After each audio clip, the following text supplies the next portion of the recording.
Good morning. My name is Nazanin Afshin-Jam. I'm a human rights and democracy advocate. I have concentrated a big part of my work on women and children's issues over the past 20 years, and it's a pleasure to be your moderator today, as this is a live stream on the official UN website, and we want to make sure we are contained in our time frame. First, we will hear from Maryam Namazie. She's a longtime human rights activist, writer, secularist, and founder of One Law for All. Maryam is famous for pushing boundaries on free expression, and I look forward to hearing from you as it's been many years since we last saw each other, Maryam John. Thank you very much. It's a great pleasure to be here. I think, given that we have the Commission on the Status of Women looking at the Beijing Declaration and Platform, we see that 30 years has gone by and still the situation of women across the globe is abysmal. If we look at the situation in Iran and also in Afghanistan under the Taliban, we see that all the 12 critical areas that were raised and highlighted by the platform and declaration are all unconditionally violated by the Islamic regime of Iran in every area that's been raised, from education, training, poverty, women's human rights, and girls' rights.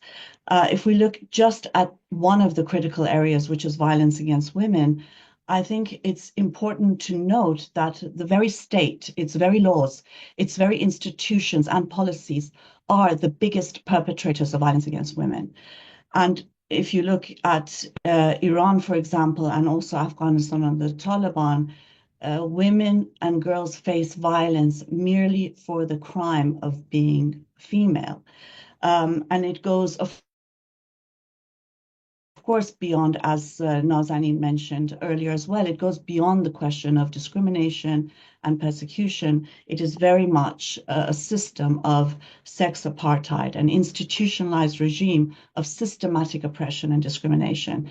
And like racial apartheid, which was based on segregation, based on race, which was really the domination of one race over another, a system of white supremacy, we see that in this instance with sex apartheid, it is a system of male supremacy and the control of women and girls, their bodies, their sexuality from puberty and even earlier, with unrelenting violence from the state, from the law, from public policy, and so on. And it is with the intent of controlling all of society. And of course, the hijab, which was very much a symbol that was challenged during the Woman Life Freedom Revolution, that is ongoing, is very much a cornerstone of this system of sex apartheid. During racial apartheid, there were Bantustans where Black people were segregated in separate homelands. Effectively, I would argue the hijab is the individual Bantustan of women, and they're forced to carry it on their very backs. And unfortunately, this system has been legitimized and justified for far too long, whether it's because of cultural relativism, saying it's our culture, our religion, we have to accept it. The question always that we raised was, whose culture are we talking about? The culture of the woman who's being stoned, or the state that's carrying out death by stoning? And of course, we see that also the violence against women has often been legitimized and trivialized, including in international instruments, including with the use of language. We don't see language like domination and oppression when it comes to women's rights violations. And of course, it's very often portrayed as being natural, and there's nothing natural about it.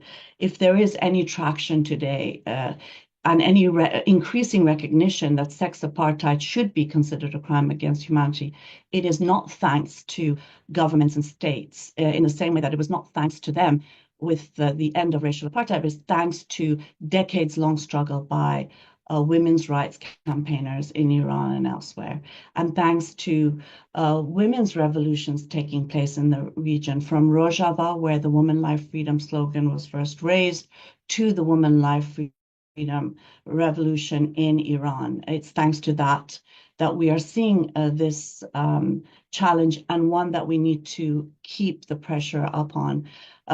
with this CSW, we see that the chair of this commission is a Saudi male. So again, it shows that there's a lot that we need to put pressure on for effective change. Thank you.